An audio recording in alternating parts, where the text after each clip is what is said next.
Everybody, CW here, Card Wolf, because I'm always on the hunt for great cards. Today we are doing something we've only done on the channel once before, and that is a grading return. This time it is from PSA. The last one I did was from SGC, and it was part of their promotion to do 2023 Top Series 1.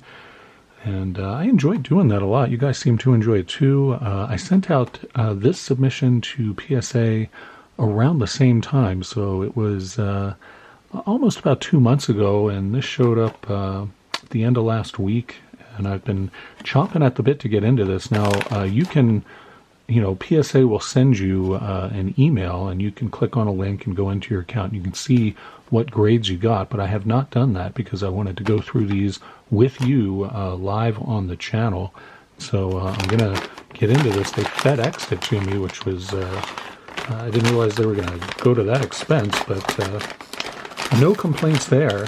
It's nice to get these as quickly as possible, though, as I said, I sent these at around the same time I sent the cards into SGC, and that only took about 10 days.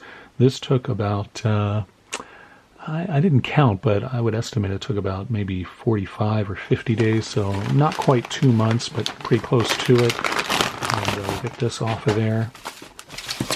And pull this off of there. Now, for those of you who have never submitted to PSA before, I'll kind of give you a very brief description of what the process is like, because it is completely screwed up, and it is why I do not like to use PSA. But what you do, basically, is you kind of play this submission game with them. It's not a real game, but it feels like you're playing some sort of deceptive game. You have to guess what your cards are going to be worth after they're graded, and then submit them at that level. Now, I don't know who came up with this, but that makes zero sense at all. And so what everybody does is they submit all of their cards at the economy level, which is you assume your cards are going to be, each one of them is going to be worth less than $500. And, for most people, that's probably true. For most of my cards, that's certainly true. But if you get a card graded, like let's say you get a PSA 10 on a card, and PSA determines that the actual value of that card is greater than $500, what they do is upcharge you. So on top of the fees that they're already charging you for your grading, they give you an upcharge for any cards that they believe are worth more than that $500 threshold.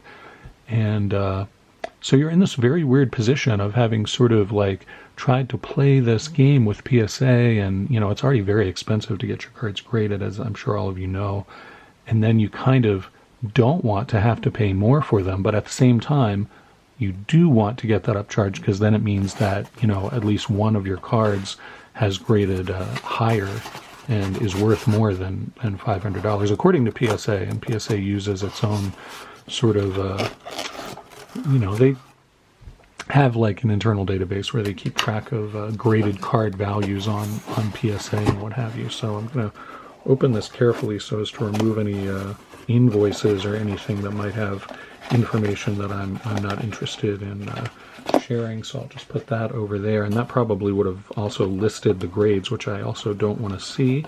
I'm going to take these all out of here and set these up like that, and that is all of them, and put that box down there. And then here they all are. So it's 15 cards that I sent in, and in the last time I did this with SGC, I filmed a video that showed you the cards before I sent them in and told you what grades I thought I was going to get. And I did that for this too, but I somehow must have deleted the video. I could not find the video anywhere. I've looked for it for a couple of days now because I wanted to open this and see what grades I got.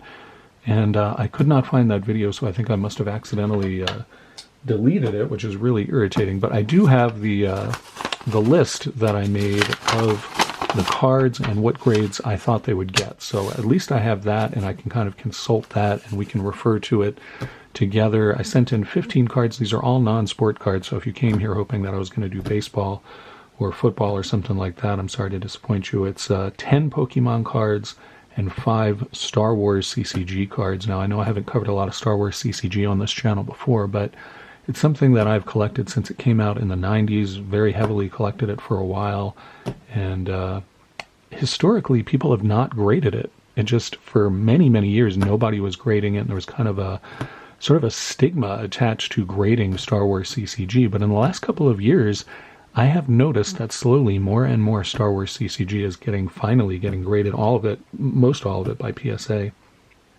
So I decided it was time for me to send in some of the higher end Star Wars CCG cards that I have and just see how they do, because I've never gotten them graded before, and I've seen very, very few of them ever get graded. The pop counts on Star Wars CCG cards are extremely low. Even, I mean, just across the board, they're very, very low.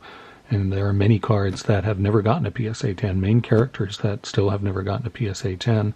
And even in PSA 9, some of the main characters are quite valuable because the pop counts are so low. So maybe we'll do the Star Wars first. I'm not quite sure how PSA organized this. There's a Star Wars one there. I'll just kind of very carefully look through these and see if I can pull the Star Wars ones out, or maybe they're all together. Put that there. There's a Star Wars, and there's another one. And that's another Pokemon, so put that there. So there's 3 of those. And there's the other 2. Alright, so that's 5 of those, and then we'll put the Pokemon over here and get to those in a moment. I'm not going to belabor the point and take a long time doing this. I'm super curious to see how I did, though. And again, I know you guys maybe don't know too much about Star Wars CCG. I've been thinking about doing sort of an overview of Star Wars CCG, because I think now is really a great time to sort of know about this, because I don't think a lot of people do, and I don't think people have realized that Star Wars CCG is becoming this thing, because the cards are getting graded and they're selling for a lot of money, or they're being posted anyway for a lot of money. So let's see how I did on that. We'll do that real quick. I think I can probably cover up the grades with my thumb the way that I did on the other ones. So there, I've covered up the grade. We don't know what this is yet. It's a 2001 Star Wars. The CCG ran from the mid-90s into the early 2000s.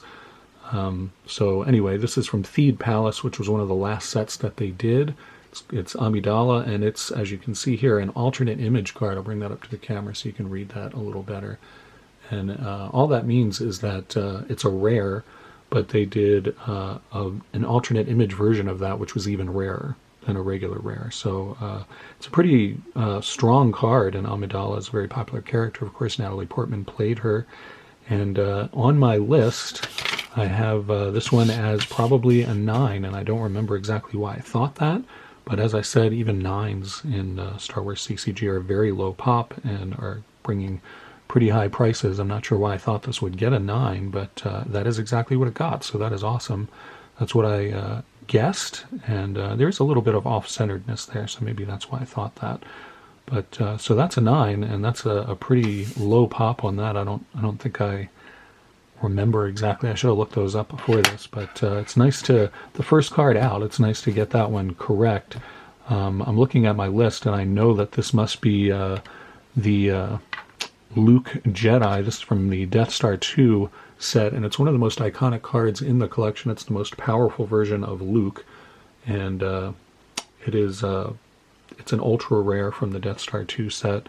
And I was really thinking this is a 10. I pack pulled this card. I think it's great. If it doesn't get a 10, I'll be pretty surprised. It's a very valuable card in a 10. Oh, and I did get upcharged. I meant to mention that before I started doing this. I did get upcharged, so I know some of these cards graded pretty high. But I don't know which ones. So I think if this one got a 10, it would have been one that they upcharged. And it got the 9. That's disappointing. This is, I'll bring it up to the camera so you can see it a little better. But as I said, this was a pack-pulled card, and I think it's in really great shape. I don't know why they would have given it a 9. It's centered just about perfectly. I don't see anything there. There are no... It's really easy to tell where on the borders of these cards, because they're black border on both sides, and any little, any little nick or scratch or anything shows up on these really clearly, and you can see there aren't any on the front or back of this, which is really great. It's well centered. I can't imagine there are any surface issues. Like I said, it was pack pulled. That's really surprising to me. I really expected that to get the 10. So that's one I will have to examine more closely and consider maybe even resubmitting, because that's a really big card. It's one of the best cards in all of Star Wars CCG, and in a 10 it's a very valuable card. So that's a little bit disappointing. You probably noticed that some of the backs on these, this is a light bordered back because it is a light side character. So like, Luke and Han and Obi-Wan would be light side characters. And then if it has a dark back, like this card does, it means it is a dark side character. So Vader and Palpatine and in this case Darth Sidious, who was the Sith Lord who became Emperor Palpatine, has a dark side back and also has a darker sort of template that the cards go in for the dark side. This is another alt image card. It also came from Theed Palace, which was one of the last sets in Star Wars CCG, and it's quite a rare card. And on my list I had written a 10, but then I scratched it out and put a 9. So clearly when I was examining this during that video, I must have seen something that I thought would maybe keep this from getting the 10. There isn't a 10 of this. That may be why I actually scratched that out. I remember looking at the pop report for this card. This card has never been graded a 10, so that's probably why I thought it would get the 9. And it got the 10. Wow. That's pretty cool. This is now the only copy of this card to ever get a PSA 10, and I'm holding it, which is a very rare experience. Certainly for me, I've never ever had that happen. So that's really cool. Again, I am really surprised at that. I'm sure that this is a card that I must have gotten upcharged for, though I don't know how that works. There's never been a 10, so there isn't a comp for PSA to say and prove to me, oh, this is more than a $500 card. So maybe they're not allowed to upcharge me on that. I really don't know. I'll have to check the invoice after I film this and see. That's really exciting to get the 10 on that and have it be the only 10 in the world. That's awesome. So again, cover up the grade. And this is a Palpatine. This is another ultra rare, and this came from the Death Star 2 set along with Jedi Luke. Those were the two ultra rares in this set. I wrote down a 9.5 for this. PSA doesn't really give 9.5, so that was basically me saying I don't know if this will get a 9 or a 10. I'm not really sure. It looked great to me. If it got a 10, it would certainly be one that I got upcharged for. It got the 9. So it kind of felt in between to me, I think, when I was looking at this. I'm not sure what I saw on it to make me think that. I should have written it down. I really wish I had that video to go back and consult on, but clearly I thought it was going to either get a 9 or a 10, and it got the 9. Would have rather had the 10, but again, that's one I can go back and look at again and see what I think. And then this is the big one. It's Darth Vader from the premiere set, and this is iconic card in the Star Wars CCG. It was the first set to come out. It was the limited edition black border set. You can see it says limited there, and it is a really big card in the Star Wars CCG. I wrote down that I thought I would get a 9 on this, which is still a very high grade on this card, and that is exactly what I got. So that's awesome.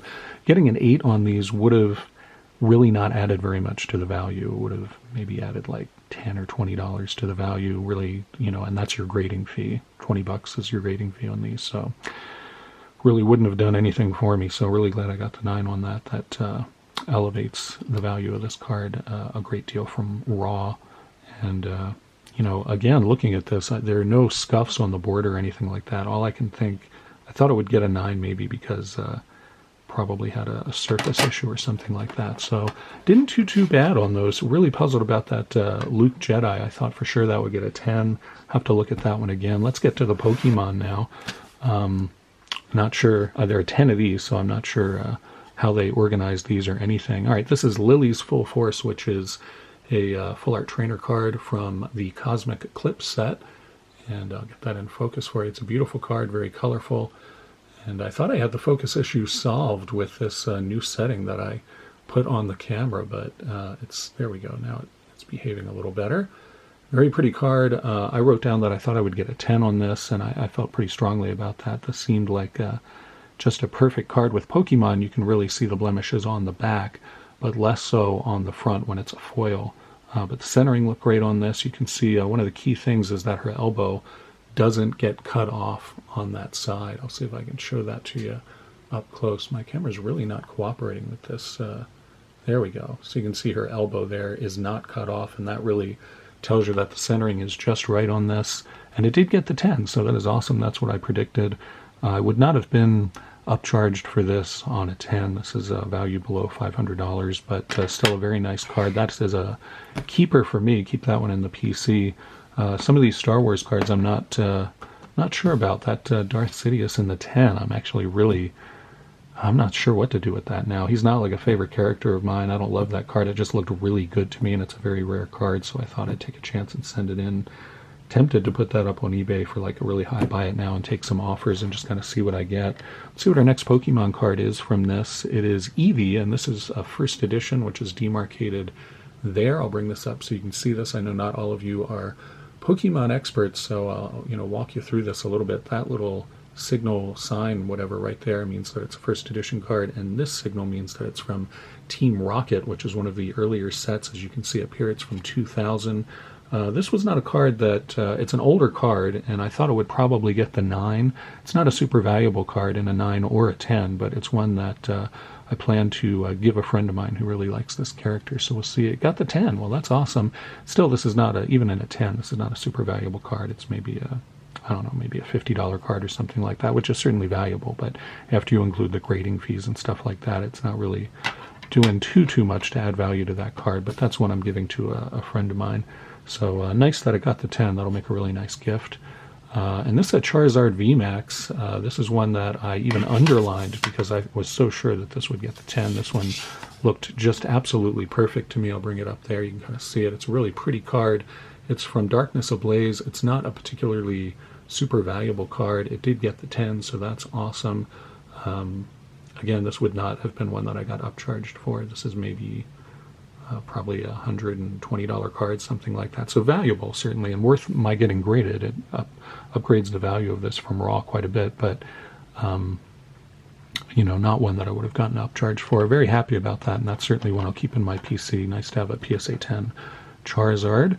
What do we have here? This is an Umbreon. This is a card I just really liked and wanted to get graded. You may remember I purchased this recently. I acquired it online, and I bought it raw. And the more I looked at the card, the more I thought, gee, this is a pretty neat card. I don't know why it's not getting in focus. There you go.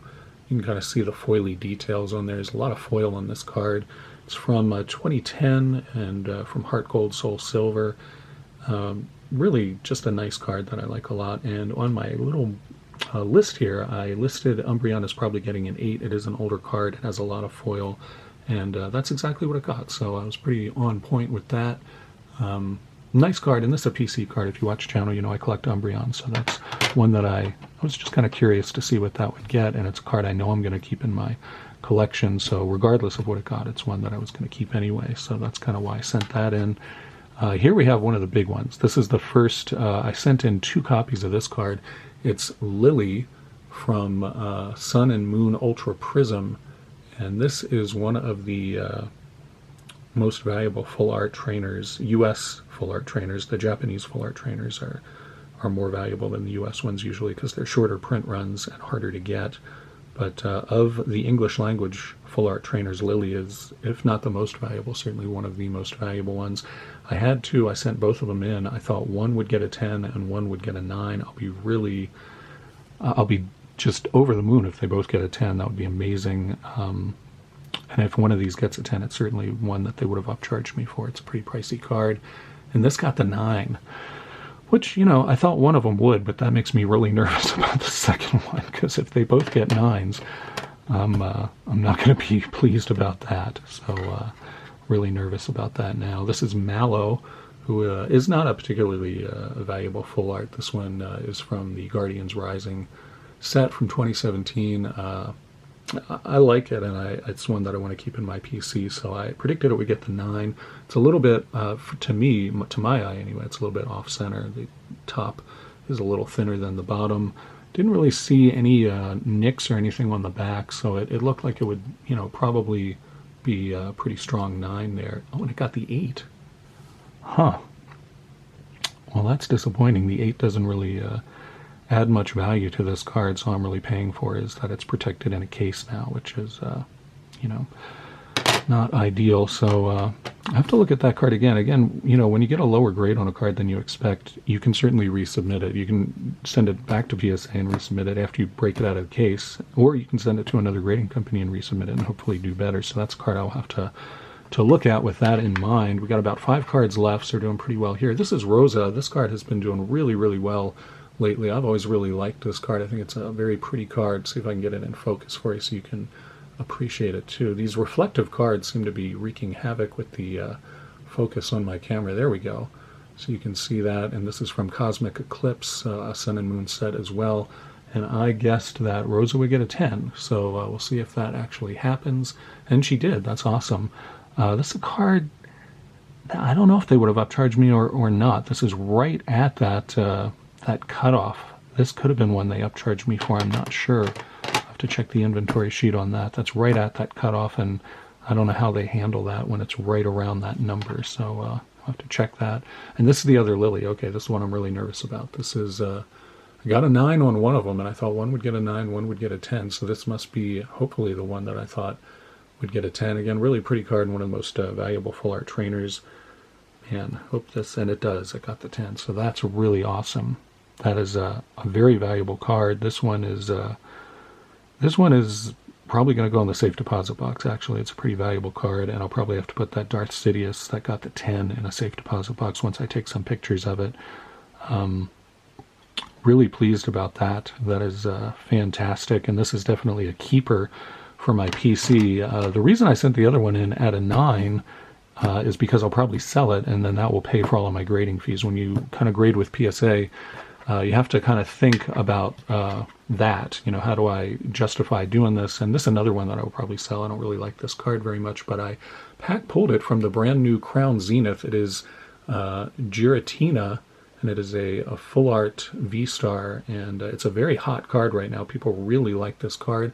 I think it's kind of ugly, so but it looked perfect to me. I pulled it and it looked just perfect. I feel like it was surely going to get a 10, and that's exactly what it did. This is about a $270 card, so this is one I will post to try to make up my grading fees as well. So there's that one. And then this last card is also another one that I don't plan to keep, that I'll probably post. It's the one Japanese card that I sent in. You can see the back is different from normal ones, and the front is very pretty. The thing about Japanese, early vintage Japanese card, this from 1997, is that the foil is just so nice. There's so much depth to the foil on early Japanese cards in Pokemon. I didn't think this would grade very high. I thought it would get an 8. It's an older card. I did see some little bit of blemishing, not very much, but a little bit on the edges. So I thought it would get the 8, and that is what it got. And that is just fine. Really beautiful card though, and this is one that I plan to post to try to get some of my grading fees back by selling it. And again, when you are when you're posting stuff to sell, and I'm just going to spread these out because I think it's really cool to get these back, and I'm pretty excited about it, honestly. When you get these to PSA, you kind of have to build in what you're going to do to try and make up your grading fees, unless you're made of money, which I am certainly not. So that is why I sent in some of these, because I know I can resell them and get some of my money back from what I spent on PSA to grade them. I did pretty well based upon what I thought I was going to get on my list and what I actually got. The Jedi Luke was the one card that I was really disappointed by, but I did get a 10 on one of the Lilies, and that's a huge card, so that's great. And I got a 10 on the Darth Sidious, which no one has ever done before, so that's really cool too. Let me know what you guys think of this video. I would really like to hear your comments. If you like this kind of grading return video, I'll try to do maybe some more of these. It's expensive to get cards graded, but there are some that I really should be sending in. So let me know what you think, and also let me know how interested you are in the Star Wars CCG, and if you are interested, I will do sort of an overview, informative episode about that.